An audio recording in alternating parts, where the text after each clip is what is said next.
साथीहरु नमस्ते, म आरपी सृजन, आफूले सिकेको कुराहरुलाई सिकाउने मान्छे। यो भिडियोमा क्यानाडामा हुँदै गरेको जब फेयरको बारेमा तपाईहरुसँग कुराकानी गर्न गइरहेको छु। यो आधिकारिक लिंकबाट मात्रै रजिस्टर गर्नु होला र रजिस्टर गर्नुको लागि के कुराहरु छ। सबभन्दा पहिला त यो जब फेयर भनेको के हो त्यसको बारेमा हामी यो भिडियोमा अलिकति डिटेलमा कुराकानी गर्न गइरहेका छौं र तपाईलाई यसले धेरै आइडिया हुनेछ भन्ने मलाई लाग्छ। यो भिडियो सुरुदेखि अन्तिमसम्म हेर्नु भयो भने मात्रै फेरि थाहा हुन्छ है। बिचरा चुस्से हेरेर ल भयो जानिसक्यो भनेर फेरि छोड्ने चाहिँ हैन। र तपाईले हेरिसकेपछि तपाईलाई लाग्छ अरूलाई पनि फाइदा पुग्छ भने यो भिडियो अरूसँग शेयर गर्नु होला। यो सबै क्यानाडामा हुन गइरहेको चाहिँ हैन। क्यानाडामा विभिन्न प्रोभिन्सहरु छन्, प्रदेशहरु छन् भनौं, क्षेत्रहरु छन्। त्यो मध्ये यो प्रोभिन्समा हुन गइरहेको न्यूफाउन्डल्यान्ड एन्ड लाब्राडोरमा यो हुन गइरहेको छ, जुन त्यहाँको एउटा प्रोभिन्सले गरेको एउटा कार्यक्रम हो। मतलब त्यहाँको प्रोभिन्समा संसारका विभिन्न देशहरुबाट त्यहाँ बस्नको लागि, काम गर्नको लागि लिएर आउन, मान्छेहरुलाई लिएर आउनको लागि उले बनाएको एउटा स्ट्र्याटेजी अथवा काम हो। यो कहिलेकाहीँ हुँदैछ, कहाँ हुँदैछ र कसरी हुँदैछ अनि हामीले कसरी अप्लाई गर्ने भन्ने विषयमा पनि हामी यो भिडियोमा अगाडि कुराकानी गर्दै जान्छौं। अब यसलाई अगस्त 31, 2023 मा त्यहाँको सरकारले अथवा त्यो प्रोभिन्सको जुन गभर्नमेन्ट छ त्यसले चाहिँ त्यहाँको इम्प्लोयरहरुको लागि एउटा सूचना निकालेको थियो। यो सूचना यस्तो थियो जुन तपाईहरुले यहाँ देख्न सक्नुहुन्छ। यसमा चाहिँ यिनीहरुले रजिस्टर गर्नको लागि पनि भनेको थियो त्यहाँको इम्प्लोयरहरुलाई। त्यो चाहिँ हामीलाई चाहिँ हैन, हामीले कहाँ रजिस्टर गर्ने त्यो पनि हामी भन्छौँ। उनीहरुको एउटा इभेन्ट पेज छ, त्यसमा गएर उनीहरुले रजिस्टर गर्नुपर्ने थियो र यो 2023 अगस्त 31 को कुराकानी थियो, जुन धेरै पहिला भयो। तर अब हाम्रो चाहिँ कहिले हुँदैछ त्यो पनि हामी अहिले कुराकानी गर्छौं। यसमा चाहिँ जस्तै उनीहरुले रजिस्टर गर्दाखेरि यीहरु थिए जसमा चाहिँ उनीहरुलाई चाहिने भ्याकेन्सीहरु के छ, उनीहरुको कम्पनीमा, उनीहरुको अफिसमा, उनीहरुको फ्याक्ट्रीमा जहाँ उनीहरुको भ्याकेन्सीहरु छ त्यो राख्ने। साथसाथै यसमा चाहिँ कुन ठाउँमा कुन ठाउँको लागि कहिले कहिले हुँदैछ भनेर यहाँ लेखिएको छ। जस्तै यो प्रोभिन्समा जसको कम्पनी छ त्यो प्रोभिन्समा भएको कम्पनीले कुन देशबाट मान्छे लिएर आउन चाहन्छ, कुन पोस्टको, त्यसको लागि उनीहरुले रजिस्टर गर्नुपर्छ। यो हेर्दा पनि यो फर्म हेर्दा थाहा हुन्छ हाम्रो उनीहरुको इम्प्लोयरको पर्सपेक्टिभबाट उनीहरुलाई कसरी काम गरिरहेछ भन्ने थाहा होस् भन्ने हिसाबले मैले शेयर गरेँ। जसमा चाहिँ यहाँले जस्तै east Asia, south east Asia and ओसियानामा सेप्टेम्बर 20, 2023 मा हुँदै रहेछ। यो 2023 को थियो। त्यसैगरी यहाँ टोटल 5 वटा छ। मिडल इस्ट एन्ड साउथ एसियामा चाहिँ जनवरी 24, 2024 मा यो हुँदै थियो। अब आउँदैछ, अपकमिङ हो यो। यसको लागि चाहिँ उनीहरुले त्यतिबेला फर्म भर्न सक्थ्यो। अब हामी अझै अगाडि बढ्दाखेरि अब 2024 मा कहिले हुँदैछ त। त्यो 2023 को कुराकानी भयो, जुन 2023 हामीले सकिएर अहिले 2024 मा हामी छौं। यो हुँदैछ सबभन्दा पहिलो त जनवरी 24, 2024 मा हुँदैछ, जुन मिडल इस्ट एन्ड साउथ एसियामा हुँदैछ। यो 6 PM गल्फ स्ट्यान्डर्ड टाइम भनेको मानौँ for example gulf standard time GST Dubai +4 यही हुन्छ जस्तो लाग्छ मलाई। ठ्याक्कै हेर्नु होला, गल्फ स्ट्यान्डर्ड टाइम भनेको यही नै हो गल्फको टाइमको हिसाबले। र यसमा चाहिँ तपाईको अब मार्च 27, 2024 मा अमेरिकाको लागि हुने भयो, 29 मे 2024 मा अफ्रिकाको लागि, जुलाई 31, 2024 मा युरोप सेन्ट्रल एसियाको लागि र अक्टोबर 2, 2024 मा चाहिँ east Asia, south east Asia र ओसियानाको लागि हुँदैछ। अब मैले हाम्रो लागि फेला पारेको चाहिँ एउटा चाहिँ मिडल इस्टर्न एसियामा जुन हुँदैछ यो 24 जनवरी 2024 मा हुँदैछ। यो एउटा हाम्रो लागि एकदम बेनिफिट हुन सक्छ, किनभने त्यो देशमा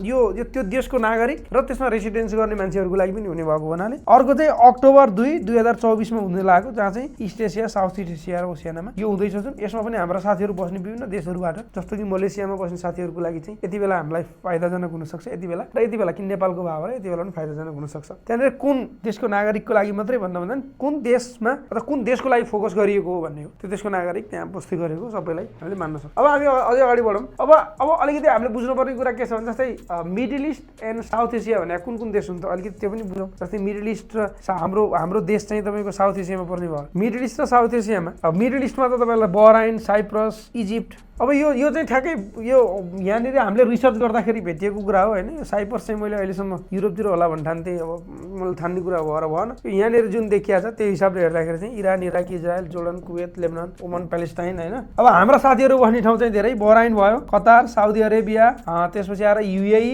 मा चाहिँ हाम्रो साथीहरु बस्नुहुन्छ धेरै, अनि ओमनमा पनि भयो, अनि हाम्रो बहराइनमा पनि हैन। यो देश र यो देश पनि भयो। यहाँ चाहिँ हाम्रा साथीहरु हुनुहुन्छ जसले पनि यसमा सहभागी हुन सक्नुभयो जब फेयरमा। अनि त्यसैगरी साउथ एसियामा त हाम्रो नेपालमा र धेरै साथीहरु इन्डियामा पनि हुनुहुन्छ, इन्डियाको पनि। अनि यो देशबाट हाम्रो लागि कहिले भयो भन्दा 24 जेन 2024 मा हाम्रो अपकमिङ जुन जब फेयर छ त्यो चाहिँ हाम्रो लागि डिजाइन गरिएको भयो। अथवा त्यहाँको जुन इम्प्लोयरहरु छन् जसलाई चाहिँ कामदार चाहिएको छ, जसले चाहिँ त्यहाँको स्किल खोज्छ, मानव फर इक्जाम्पल नेपाली कुक चाहिएको छ कसैलाई भने यो जब फेयरको लागि उसले आफूलाई रजिस्टर गरेको छ र हामी त्यहाँ अब अप्लाई गर्यो भने हामीले जब पाउने सम्भावना पनि बढी हुने भयो। अब यो मैले कुराकानी गर्दै जाँदाखेरि यो जब फेयर भनेको चाहिँ के हो भन्ने पनि एउटा फेरि नर्मल्ली हुन्छ जहाँनिर इम्प्लोयर अथवा काम लगाउने कम्पनीहरू र इम्प्लोइ जसले काम गर्छ उनीहरू बिचको भेटघाट हो र जोसँग जब छ उनीहरूले चाहिँ आफ्नो जब मसँग यो जब छ भन्ने भयो त्यसको बारेमा कुराकानी गर्ने भयो सिस्टमको बारेमा प्रोसेसको बारेमा पनि कुराकानी हुने भयो भने अर्को साइडमा जो इम्प्लोइ म जागिर खोजिरहेको छु तिम्रो देशमा आउन चाहन्छु भन्ने मान्छेहरू पनि त्यहाँ उपलब्ध हुने भयो आफ्नो आफ्नो सिभी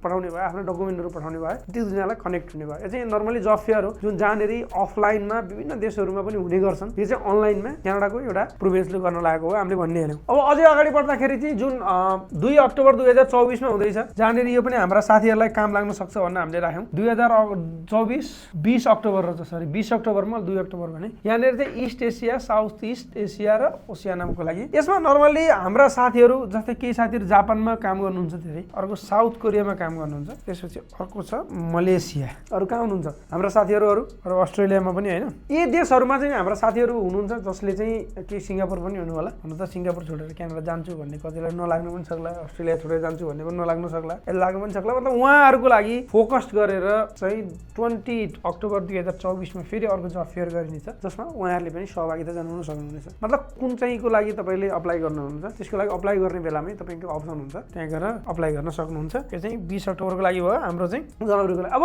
अप्लाई गर्नको लागि चाहिँ नर्मल्ली एउटा के ध्यान दिनु पर्यो भने जहाँ पाए त्यहीँ गएर अप्लाई गर्ने भनेर अप्लाई गर्ने आफ्नो डकुमेन्ट र डिटेलहरू पठाउनु भएन हामी फ्रड अथवा स्क्याम ठगीमा पर्न सक्ने सम्भावना हुन्छ जसलाई सुकै email address phone number share गर्दाखेरि त्यसैले जहाँ जुन अफिसियल साइट हो त्यहाँबाट मात्रै भर्नु पर्यो अफिसियल साइट अब कसैले कपी गरेर यस्तै यस्तै पनि बनाएको हुनसक्छ कपी गरेर यस्तै यस्तै लेखेर होइन यस्तै भर्चुअल इभेन्ट लेखेर यस्तै लिङ्क हुनसक्छ त्यसको लागि चाहिँ हामी तपाईँलाई लिङ्क छ जुन डिस्क्रिप्सनमा राख्थ्यौँला त्यहीँबाट मात्रै गर्नु होला त्यो लिङ्क अथवा त्यहीँ हेरेर गर्न सक्नुहुन्छ लिङ्क क्लिक भएन त्यहाँ गएन भने पनि तपाईँले थाहा हुन्छ कि कुन लिङ्कबाट हो भनेर जुन पाउ तिन लिङ्कबाट गर्नु भएन यहाँनिर दुईवटा अप्सन हुन्छ एउटा चाहिँ यो जनवरी 24 2024 को लागि हो जुन गल्फ स्ट्यान्डर्ड टाइम 6 बजे हुँदैछ रजिस्टर गर्नको लागि यहाँ लगइन गर्नको लागि यहाँ अब रजिस्टर र लगइनमा के फरक छ भन्दाखेरि तपाईँ पहिला रजिस्टर गरिसकेपछि तपाईँको प्रोफाइल लगइन हुन्छ अथवा प्रोफाइल क्रिएट हुन्छ हामी त्यो पनि हेर्छौँ अहिले रजिस्टर गरौँ हामी रजिस्टर गर्नको लागि एउटा फर्म खुल्छ यस्तो यो फर्ममा चाहिँ जस्तो कि हामी यहाँ अलिकति हेरौँ तपाईँको पर्सनल इन्फर्मेसन हाल्नुहुन्छ तपाईँले आफ्नो नाम आफ्नो इमेल एड्रेस तपाईँ सिटिजनसिप कुन देशको हुनुहुन्छ तपाईँ अहिले कहाँ बसिरहनु भएको छ तपाईँको एजुकेसन लेभल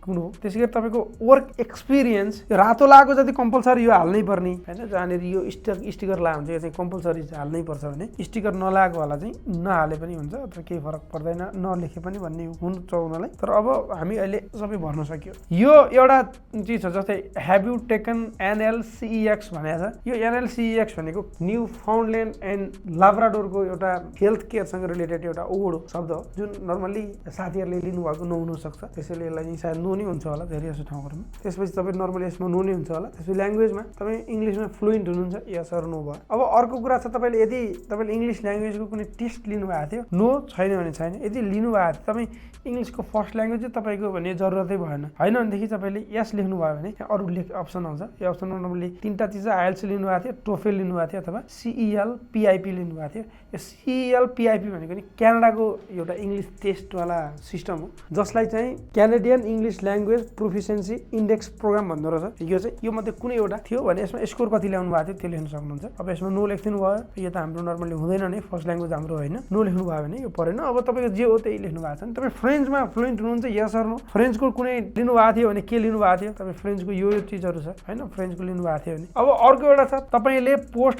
सेकेन्डरी एजुकेसन चाहिँ कहाँ पढ्नु भयो त्यो एउटा कन्ट्री चुज गर्नुपर्ने हुन्छ यहाँनिर त्यसपछि केही क्वेसनहरू छन् त्यो क्वेसनहरूलाई मेन्डेटरी चाहिँ गरिएको छैन तर क्वेसनहरू भरिदिनु होला अब क्वेसन कस्तो भर्ने भन्दाखेरि चाहिँ नर्मली तपाईँ यो क्वेसनहरू के छन् त what question do you have about living in Newfoundland and लाब्राडोरमा चाहिँ तपाईँलाई चाहिँ बुवाको क्वेसनहरू जस्तो त्यहाँको वेदर कस्तो छ तपाईँको क्वेसन हुनसक्छ त्यहाँको होइन जब सेक्टर एकदम हाइली डिमान्डेड जब सेक्टरहरू के हुन् त्यो हुनसक्छ त्यस्तो यस्तो टाइपको क्वेसनहरू सुन्नु होला होइन इन्कम कति हुन्छ यी यस्ता यस्ता चिजहरू भन्नुभन्दा पनि अनि त्यहाँको कल्चरल जुन एउटा एकअर्कालाई इज्जत गर्ने कुरालाई के हुन्छ जस्तै सिभिक स्पेस त अब राम्रो हुने हो त्यहाँ कल्चरल इज्जत कस्तो छ त्यो टाइपको त्यस्ता टाइपको क्वेसनहरू पनि तपाईँले सोध्न सक्नुहुन्छ त्यहाँनिर यसले चाहिँ अलिकति तपाईँ लिबरल टाइपको हुनुहुन्छ तपाईँ अलि राम्रो ठुलो तरिकाले सोच्नुहुन्छ भन्ने कुरा पनि देखाउँछ तपाईँले कस्तो क्वेसन सोध्नुहुन्छ त्यसमा पनि अलिकति डिपेन्ड गर्छ कि जसले इम्प्लोयर हुन्छ नि उसले तपाईँलाई चुज गर्ने कुरामा अर्को तपाईँ रेस्पोन्सहरू छ जस्तै what you hoping to gain from attending this virtual event यो भर्चुअल इभेन्ट एटेन्ड गरेपछि तपाईँ के जान्न चाहनुहुन्छ जस्तै तपाईँ म होइन कनेक्ट इम्प्लोयरहरूसँग डाइरेक्ट कनेक्ट हुन सक्छु कि भन्ने एउटा आशा हुनसक्छ तपाईँले त्यहाँको जब मार्केटको बारेमा जान्ने बुझ्ने एउटा अपर्च्युनिटी तपाईँलाई प्राप्त हुनसक्छ सक्छ, त्यो लेख्न सक्नुहुन्छ। अर्को अब थर्डमा दुई तिनवटै छ जेरोक्स पनि। तपाईँ थर्डमा के हुनसक्छ, तपाईँको हुन त आफ्ना आफ्ना चिजहरू हुन् होइन, तपाईँलाई के चाहनुहुन्छ त्यहाँ, जब डाइरेक्ट जब पाउन चाहनुहुन्छ कि होइन, अब तपाईँ त्यहाँको बारेमा इमिग्रेसन प्रोसेसकोहरूको बारेमा पनि तपाईँ जान्न चाहनुहुन्छ भने त्यो पनि गर्न सक्नुहुन्छ भनेर भनेको छ। अब यसको एफएक्यू पनि छ, हामी लास्टमा अलिकति तपाईँलाई देखाउँछौँ। त्यसमा तपाईँले इमिग्रेसन लयर हायर गर्नुपर्छ भन्ने क्वेसनमा चाहिँ यिनीहरूले पर्दैन भन्छ, तपाईँले सबै आफै पनि गर्न सक्नुहुन्छ भनेर भनेका छन्। त्यसै गरी अब तपाईँ यसको बारेमा इभेन्टको बारेमा कसरी थाहा पाउनु भयो, यहाँ चाहिँ तपाईँ सोसियल मिडिया लेख्न सक्नुहुन्छ, हाम्रोबाट मात्रै थाहा पाउनु भयो भने। अर्को यहाँ लेखिया छ तपाईँले अब सिभी अपलोड गर्नुपर्ने हुन्छ, सिभी अपलोड गर्नुहोस् न, हामीले टेम्प्लेट पनि हेरौँ अहिले। यो सिभी अपलोड गरिसकेपछि तपाईँको सिभी चाहिँ इलिजिबल इम्प्लोयरहरू समक्ष सेन्ड गरिन्छ त पठाइन्छ। जस्तै तपाईँ कुन पोस्टमा काम गर्नुहुन्छ, जस्तै अस्ति अहिले हामीले हेरौँ यिनीहरूले कसरी काम गर्छन् होला जस्तो लाग्छ भने मलाई चाहिँ, जस्तै अहिले चाहिँ इम्प्लोयरहरूलाई जुन भ्याकेन्सी खाली छ त्यो भ्याकेन्सीमा पोस्ट गर भन्ने उनीहरूको फर्म छ, अनि हामीले चाहिँ हाम्रो सिभीमा चाहिँ हामीले हाइलाइट्स गरेका हुन्छौँ हामी कुन पोस्टमा फिट छौँ। अब तिनीहरूले त्यो उनीहरूलाई चाहिएको भ्याकेन्सीमा हामी फिट भएको ठाउँमा चाहिँ हाम्रो सिभी चाहिँ तिनीहरूले के गरिदिने भयो, फ्रड गरिदिने भयो, त्यो हुनसक्छ र यिनीहरूले सेयर गर्छन् सिभीमा। अनि त्यसपछि तपाईँले फाइल अपलोड गरेर यहाँबाट तपाईँ सेन्ड गरिदिन सक्नुहुन्छ। अब हामीले फर्म पनि हेरिसक्यौँ, फर्म हेरिसकेपछि अब हामी अलिकति अगाडि बढौँ। सिभीमा के हाल्न हुने के हाल्न नहुने सिभीको गाइडलाइन छ। जस्तै यसमा चाहिँ नर्मली यो चिजहरू इन्क्लुड नगर्नुहोस् भनेर भनेको छ। जस्तै एउटा पिक्चर होइन, तपाईँको डेट अफ बर्थ र तपाईँको म्यारिड स्ट्याटस, तपाईँको रिलिजन। नर्मली हामीले बनाउने सिभीहरूमा हामीले पनि सिभी बनाउँछौँ, तपाईँलाई थाहा नै छ। तपाईँले यसको लागि 9802321907मा के गर्न सक्नुहुन्छ, वाट्सएप गर्न सक्नुहुन्छ। अहिले हाम्रो सिभीको फर्मेटको थोरै एउटा टुक्रो देखाउँछु म, मेरै सिभी हो। त्यसमा हामीले पिक्चर राखेका हुन्छौँ, डेट अफ बर्थ पनि हुन्छ, कतिको म्यारिड स्ट्याटस पनि हुन्छ, रिलिजन चाहिँ हामीले राख्दैन। यो क्यानाडाको लागि चाहिएन, तपाईँले यो पठाउने बेलामै डिलिट गरिदिन सक्नुहुन्छ। यसको लागि मात्रै बनाउनु भन्दा पनि तपाईँले सिभी बनाइसकेपछि सबैको लागि युज हुने बनाउनु भयो भने तपाईँ यहाँ त होला नहोला अलग कुरा छ, तर यो चाहिँ तपाईँको पिक्चर, डेट अफ बर्थ र तपाईँको म्यारिड स्ट्याटस त्यसलाई डिलिट गरेर तपाईँले पठाइदिन सक्नुहुन्छ। अथवा तपाईँले दुइटै पठाउनु भन्न सक्नुहुन्छ हाम्रो अफिसमा कि मलाई यो तिनवटा चिज फालेर मलाई पठाइदिने भन्न सक्नुहुन्छ, तपाईँले आफै पनि बनाउन सक्नुभयो। अर्को तपाईँको नाम, तपाईँको फोन नम्बर, तपाईँको इमेल एड्रेस चाहिँ यो चाहिँ कम्पलसरी चाहियो र एड्रेस तपाईँ यहाँले कुन ठाउँमा बसिरहनु भएको छ। प्रोफेसनल समरीहरूमा चाहिँ तपाईँले के काम गर्नुभएको थियो, कहाँ र के कुराहरू गर्नुभएको छ भन्ने कुरा लेख्न सक्नुहुन्छ। स्किल र एबिलिटिजहरू, वर्क एक्सपिरियन्स, एजुकेसन र प्रोफेसनल सर्टिफिकेसनहरू तपाईँले केही प्राप्त गर्नुभएको छ भने त्यो पनि तपाईँले यहाँनिर लेख्न सक्नुहुन्छ। यो भयो सिभीको नर्मल चिजहरू। र मैले भन्ने छ कि सिभी तपाईँले आफै बनाउन सक्नुहुन्छ, टेम्प्लेट पनि भेटिन्छ त्यहाँ। तपाईँले यो सिभी आफै पनि बनाउन सक्नुभयो, होइन भनेदेखि तपाईँलाई हामीलाई सिभी बनाउनुको लागि हाम्रो way to success consulting and training सेन्टरले पनि हेल्प गर्छ, जसमा चाहिँ तपाईँले professional CV, biodata, cover letter सबै बनाउन सक्नुहुन्छ। जुन यसको लागि मात्र नभएर संसारका जुनसुकै कम्पनीमा जहाँसुकै काम गर्नुको लागि तपाईँलाई काम लाग्न सक्छ। तपाईँले सिम्पल इन्फर्मेसनहरू जहाँ काम गर्नुभयो ती चिजहरू दिनुभयो भने हाम्रो अफिसले तपाईँलाई बनाएर दिनेछ। हामीसँग प्रोफेसनल सिभी राइटर टिम छ, उहाँले तपाईँको लागि लेखिदिनुहुन्छ र तपाईँले त्यसलाई अन्त पनि युज गर्न सक्नुहुन्छ। त्यसको लागि मैले अहिले भने नम्बर र आसपासमा नम्बर भेट्नु पनि हुनेछ। जस्तै अब नर्मल्ली हामीले बनाउने सिभीको एउटा फर्मेटमा जस्तै क्यानाडाको लागि यस्तो पनि हुन्छ, यहाँनिर नर्मल्ली एउटा फोटो हुन्छ, यो फोटो तपाईँले डाइरेक्ट डिलिट गरिदिन सक्नुहुने भयो। अनि तपाईँको करियर समरी, त्यसपछि वर्क हिस्ट्री लगायतका चिजहरू, तपाईँको स्किल, तपाईँको प्रोफेसनलिजम, तपाईँले लिएको कोर्सहरू लगायतका सबै धेरै चिजहरू त्यहाँनिर हुन्छ। यो चाहिँ मेरो प्रोफेसनल आफ्नो समरी थियो। फोन नम्बरहरू चाहिँ मैले अलिकति मिलाएको छु। तपाईँले अब आफ्नो सिभी अपलोड गरिसकेपछि तपाईँलाई यस्तो थ्याङ्क यू भनेर आउँछ, यो भयो। अब तपाईँको इमेल आउँछ, इमेलमा दुईवटा इमेल आउँछ, भर्चुअल इमिग्रेसनै भयो जुन हामीले त्यहाँबाट इमेल आउने भयो त्यो नामको, जहाँ चाहिँ प्रोफाइल एक्टिभेट हुन्छ, एउटा चाहिँ रजिस्ट्रेसन कन्फर्मेसन हुन्छ, दुईवटा हुन्छ। यो चाहिँ अब प्रोफाइल एक्टिभेटेड भनेको तपाईँको प्रोफाइल उनीहरूको जुन पेज थियो त्यसमा चाहिँ एक्टिभ भयो, यसको मतलब। अब तपाईँले जुन अहिले हामीले भनेका थियौँ सुरुमा एउटा लगइन गर्ने ठाउँ थियो, एउटा रजिस्टर गर्ने ठाउँ थियो। तपाईँ लगइन गर्ने ठाउँमा जानु भएपछि अहिले यस्तो आउँछ, तपाईँले आफ्नो इमेल मात्रै हाल्यो हुन्छ, पासवर्ड हाल्नु पर्दैन। यो चाहिँ अहिले आएको छ, यस्तो बेला बेलामा चेक गरिराख भनेको छ। यो maximum capacity of for participation भनेर यो आइरह्यो। तपाईँले यहाँ यो हियर एडिट प्रोफाइल तपाईँले त्योभन्दा बाहेक अरू अथवा नेक्स्ट सिभी हाल्नु पर्यो, तपाईँको केही इन्फर्मेसनहरू मिस भएको छ, तपाईँले एडिट गरेर हाल्नु पर्यो भनेदेखि चाहिँ एडिट प्रोफाइल गर्न सक्नुहुन्छ। होइन तपाईँले हेयर क्लिक गर्नुभयो भने तपाईँले विभिन्न भिडियोहरू अथवा वेबिनारवाला तिनीहरूको पेजमा लिएर जान्छ, जहाँ विभिन्न भिडियोहरू छन्, तपाईँले यी भिडियोहरू चेक गर्न सक्नुहुन्छ, हेर्न सक्नुहुन्छ। यो भिडियोहरूबाट पनि तपाईँलाई धेरै चिजहरू आइडिया हुँदै जान्छ। त्यसै गरी अब अन्तिममा यदि यो सबै चिजहरू जुन क्यानाडाको भर्चुअल जब अफर छ, भर्चुअल जुन न्युफाउन्डल्यान्ड लाब्राडोरको जुन जब फेयर हुँदैछ जुन 24 जनवरी 2024 लगायत अरू चिजहरूको लागि पनि तपाईँसँग क्वेसन छ भने यहाँनिर एफएक्यूज भन्ने एउटा अप्सन छ, यहाँ जानुभयो भने तपाईँले धेरै क्वेसन एन्सर देख्न सक्नुहुन्छ जुन तपाईँलाई काम लाग्न सक्छन् र तपाईँको कामका पनि हुन सक्छन्। जस्तै कि कहिले तपाईँले रजिस्टर गर्न सक्नुहुन्छ जब सिकरको रूपमा भनेर सोधेको छ, होइन कसरी रजिस्टर गर्न सक्नुहुन्छ, यहाँबाट रजिस्टर गर्न सक्नुहुन्छ भने। अनि यो दिन कति समय चल्छ, लगभग 4 घन्टा भनेको छ त्यो दिनमा मैले खोज्दाखेरि चाहिँ। तपाईँ सेमिनार, तपाईँ लगइन पासवर्ड चाहियो भने के गर्ने, लगइनको पासवर्ड हुँदैन, तपाईँले के सफ्टवेयर इन्स्टल गर्नुपर्छ पर्दैन। यी सबै चिजहरू अरू पनि छ, जस्तै तपाईँले कति समयको लागि भिजा पाउनुहुन्छ, तपाईँलाई डकुमेन्टहरू के चाहिन्छ, इमिग्रेसन प्रोसेसहरू कस्तो हुन्छ लगायत धेरै क्वेसन एन्सर छन् जहाँनिर तपाईँले FAQs भन्नेमा क्लिक गर्नुभयो भने ती क्वेसन एन्सर पनि तपाईँले फेला पार्नुहुनेछ। आजको लागि हेरिदिनु भएको थ्याङ्क यू सो मच। जहाँ हुनुहुन्छ सेफ रहनु होला, आफ्नो ख्याल राख्नु होला। आई होप तपाईँलाई यो भिडियोले पक्कै पनि फाइदा पुग्यो होला। मैले भनिहालेँ, फेरि एकचोटि भन्छु, Way to Success consulting training सेन्टरबाट तपाईँले CV बनाउनुको लागि, रिज्युम बनाउनुको लागि, बायोडाटा जे भनौँ त्यो बनाउनुको लागि तपाईँ सहयोग चाहनुहुन्छ भने आसपासमा कतै नम्बर छ, त्यसमा WhatsApp गर्नु होला। तपाईँलाई हाम्रो साथीहरूले सपोर्ट गर्नुहुनेछ। भिडियो हेर्नु थ्याङ्क यू सो मच। म आरपी सृजन, आफूले सिकेको कुराहरूलाई सिकाउने मान्छे, यो भिडियोबाट आगे चाहन्छु।